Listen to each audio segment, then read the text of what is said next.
I'm going to tell you a story. It's a true story. The details come from someone who's very close to this individual who is still alive. This person is well known.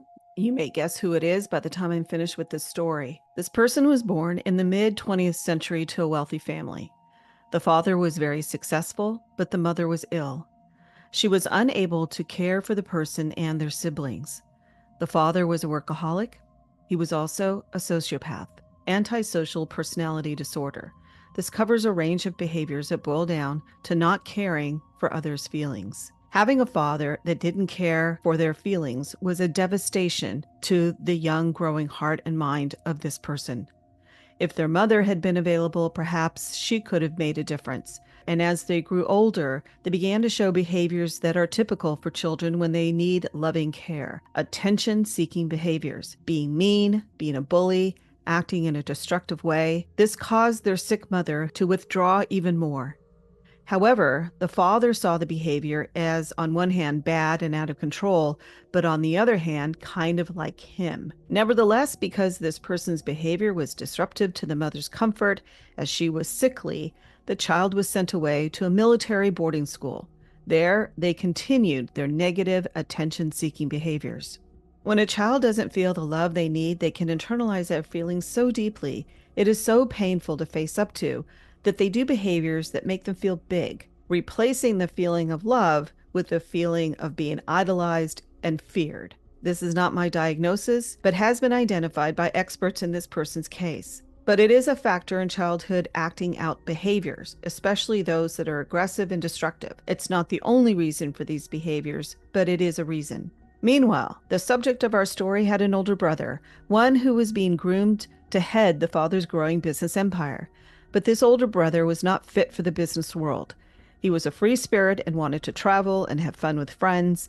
This caused the father to be deeply disappointed and eventually turned to the subject of our story to begin to groom them for taking over the business. And the more aggressive, mean, and cutthroat this person was, the more the father paid attention to them. The older son felt the sting of not being able to live up to the father's expectations. Unlike their sibling, this person turned inward, harming himself with excessive drinking. Eventually, he died of an alcohol-related disease. Meanwhile, the subject of our story continued in their rise in the business world, eventually creating wealth for themselves and gaining more and more attention from the world around them. The more attention they got, the more they seemed to need.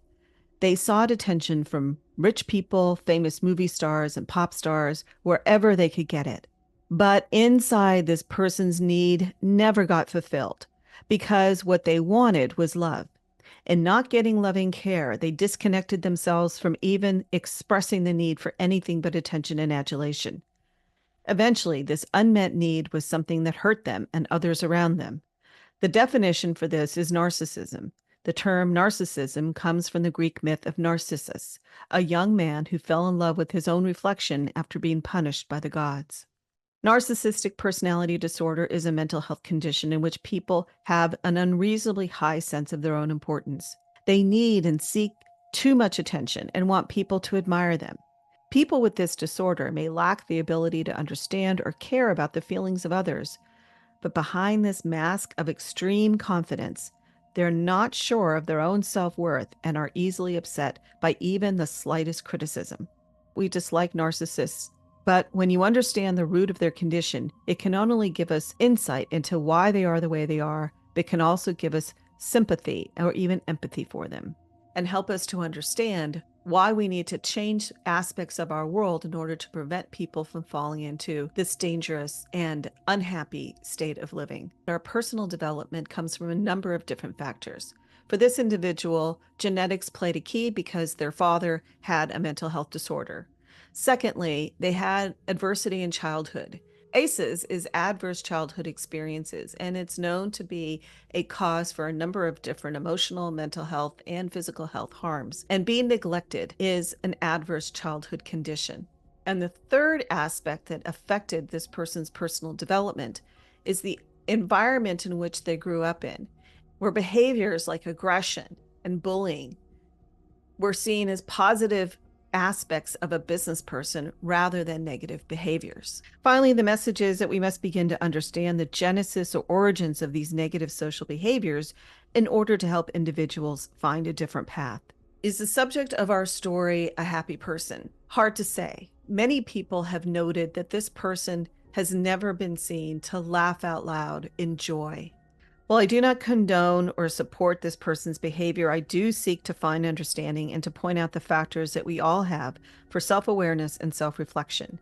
Maybe if this individual had an opportunity to find care and love from another person, not just as a child, but as a young person through a caring relative, teacher, or mentor, would they have turned out differently?